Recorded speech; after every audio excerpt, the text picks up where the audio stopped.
Police వాళ్ళు అనుకుంటున్నారు ఇవాళ ఏదో చెప్తాడని ఈ విధంగా మా పోలీసు వాళ్ళు ఏం పీకనీకి వచ్చిండైనా. కానీ ప్రత్యేకంగా హిందూ గుళ్ళకే వాళ్ళు టార్గెట్ చేస్తున్నారు. గుడి కనబడితే వాళ్ళకి ఒక మంట. పోలీస్ అధికారుల స్టేట్మెంట్ ఏంది, కొద్దిగా అయినా మెంటల్ అని. ఒక్క వ్యక్తి మెంటల్ అయిపోతే ఆయనకి మా గుళ్ళే కనబడుతుందా? మా హిందువులు మెంటల్ అయిపోతే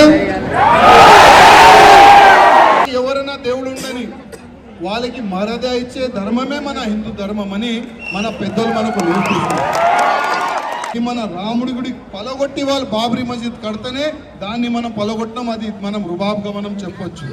అంబులెన్స్ ఒకవేళ ఇక్కడ వస్తే దారి ఓకే అక్కడ టర్న్ అయింది. కాశ్మీర్ నుంచి ఒక ముస్లిమ్స్ వ్యక్తి అయోధ్యలో పోతాడో నమాజ్ చదువునికి, ఆయనకి మంచి ట్రీట్మెంట్ ఇచ్చి ఆయనకి ఇప్పుడు యోగి గారు ట్రీట్మెంట్ నడుస్తుంది ఆయన పైన. కానీ మన తెలంగాణ ముఖ్యమంత్రి గారు రేవంత్ రెడ్డి గారికి ఏమైందో అర్థమైతలేదు.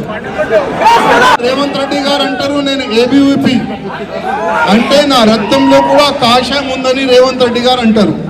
మలమూత్రం ఒక ఫాల్తుగాడు వేసిండు, దానిపైన ఒక చిన్న మెసేజ్ కానీ అది చాలా దురదృష్టం. ఎలక్షన్ సమయంలోనే మీకు హిందువులు కనబడతారు. ముఖ్యమంత్రి రేవంత్ రెడ్డి గారిలో ఆయన బ్లడ్ లో కొద్దిగా హిందూ ధర్మం పట్ల అది ఉంటే కదా రక్తం, ఆ రక్తం టీ పైన కానీ యోగి గారు ఆదిత్యనాథ్ మన ఉన్నారు కదా బాబా, ఒక టీ తాగిరా కలిసిరా ఒకసారి. ఉత్తరప్రదేశ్ లో హిందూ గుళ్ళ పైన కానీ హిందువుల పైన కానీ గోమాత పైన కానీ కళ్ళేస్తే కళ్ళు పీకేస్తారు. అక్కడ పనిష్మెంట్ చాలా జబర్దస్త్ ఉంటుంది. ఒక మాట సీరియస్ మెసేజ్ ఫార్వర్డ్ చేయండి. ఏదైనా ₹1 ఐటమ్ కొనాలంటే ఎవరితో కొనాలి? కొబ్బరికాయ ఎవరితో కొనాలి?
సౌండ్ వస్తుందా?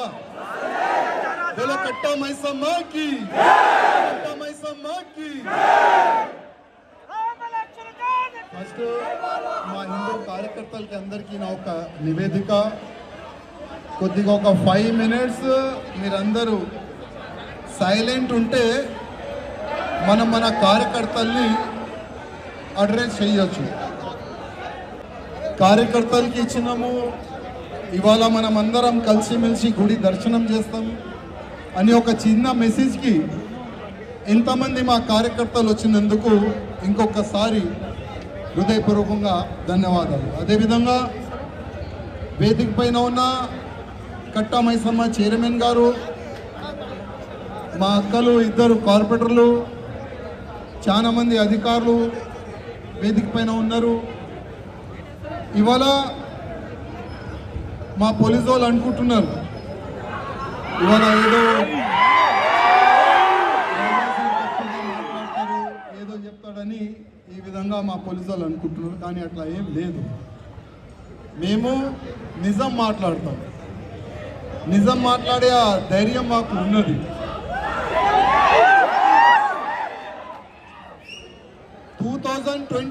తర్వాత ప్రత్యేకంగా మన హిందూ గుళ్ళకే టార్గెట్ చేస్తున్నారు.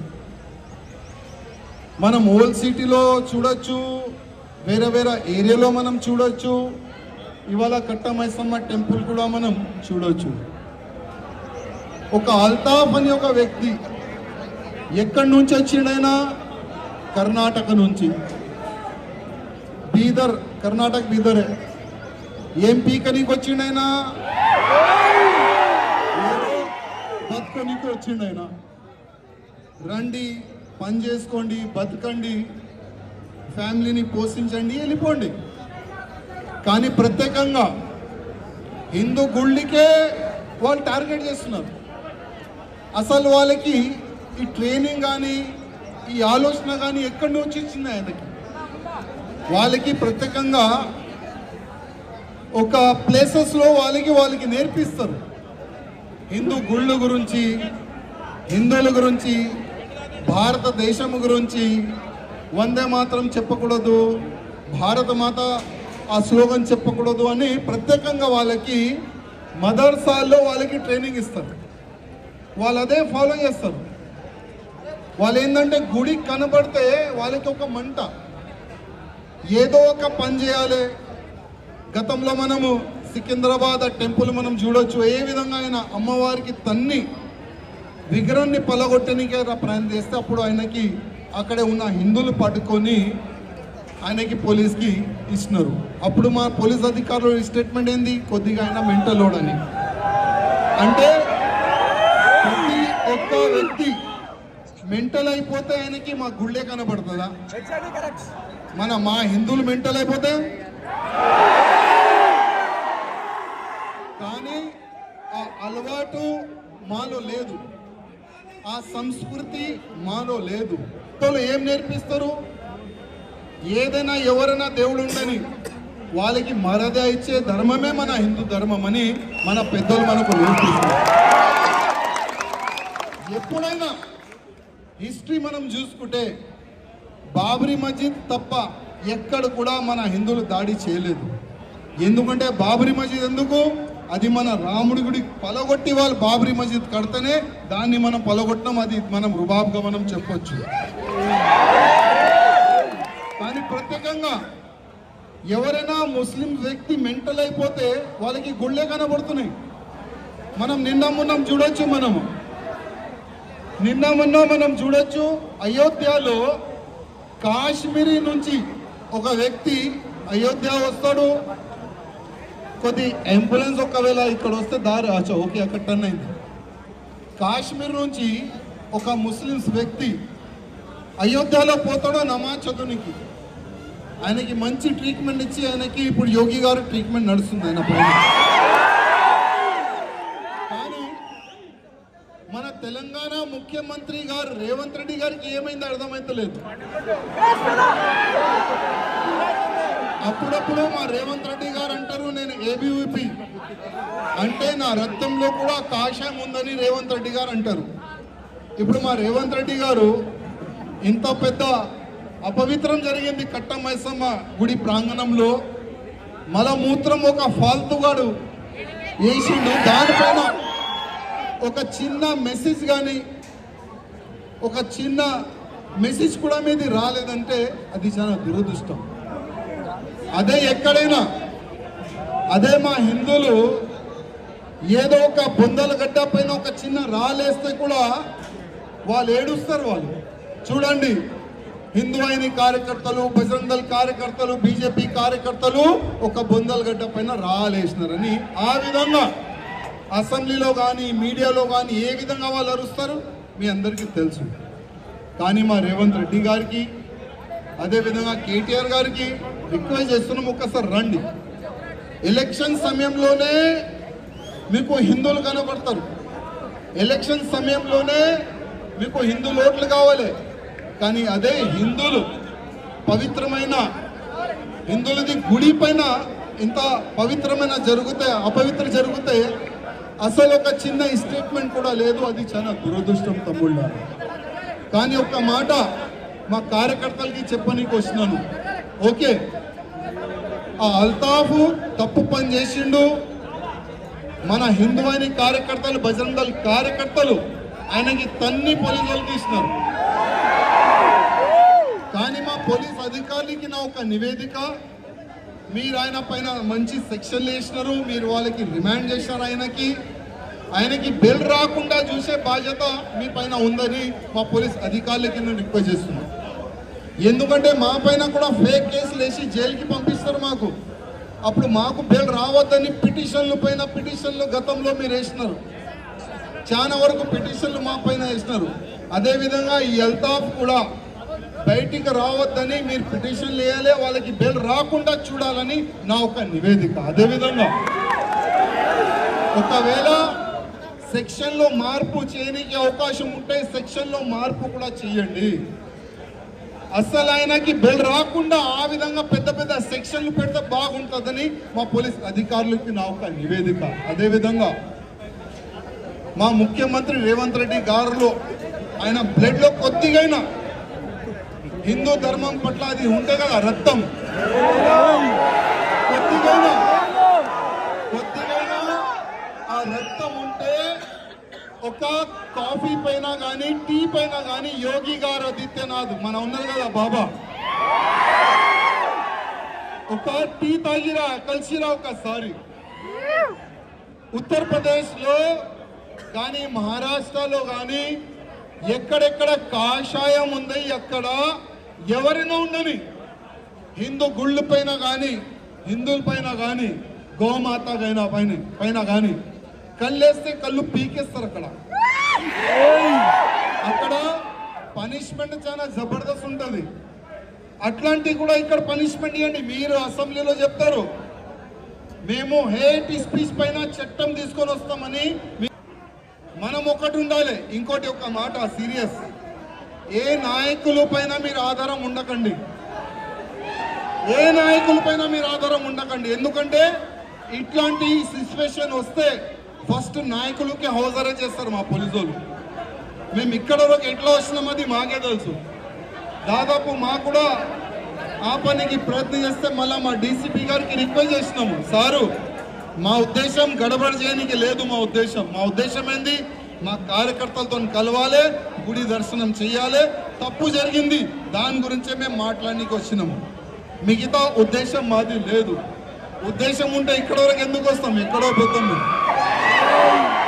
కానీ దానికి ఇంకా సమయం ఉన్నది కార్యకర్తలారా. ఇంకా మన హిందువులు మేల్కోవాలి, మన హిందువుల కార్యకర్తలు మేల్కోవాలి. అదేవిధంగా చాలా వరకు హిందూ ఆర్గనైజేషన్స్ వేడి ప్రొటెస్ట్ చేస్తున్నారు.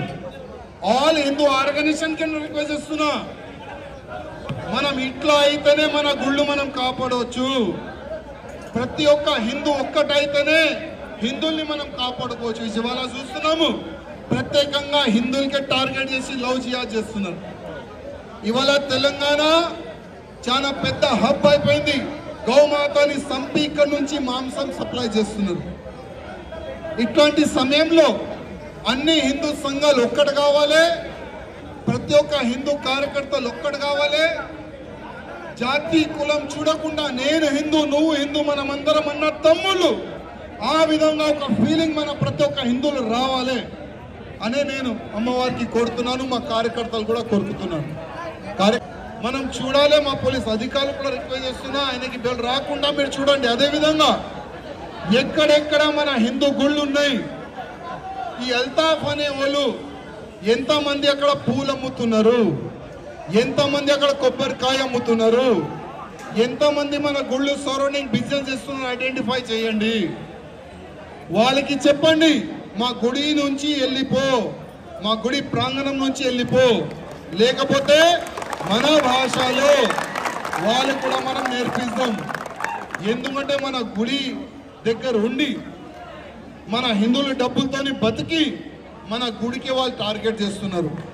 అందుకోసం హిందువులారా ఆల్ మన సోషల్ మీడియాలో కానీ వాట్సాప్లో కానీ ఒక మెసేజ్ ఫార్వర్డ్ చేయండి.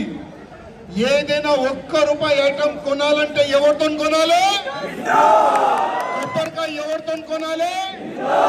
పూలు పళ్ళు ఎవరితో కొనాలి? ఆ ఒక్క అవేర్నెస్ మనలో వచ్చేస్తే వీళ్ళు మన కాలపైన పడతారు. తమ్ముళ్ళారా, మాతోని తప్పైంది, మాతోని కొనండి, మేము మీతోని కలిసిమెలిసి ఉంటాం. ఆ విధంగా వీళ్ళు మన ముందు వంగుతారు. ఆ మాట మీరు యాద్ పెట్టుకోండి తమ్ముళ్ళారా. ఏదైనా కొనాలంటే ఎవరితో కొనాలి? భారత్ మాతాకి, భారత్ మాతాకి జై శ్రీరామ్, జై శ్రీరామ్. మా మహిళా శక్తి కూడా వచ్చింది, మా యువకుల శక్తి కూడా వస్తారు. మీ అందరికీ ఇంకొకసారి హృదయపూర్వకంగా ధన్యవాదం. జై శ్రీరామ్.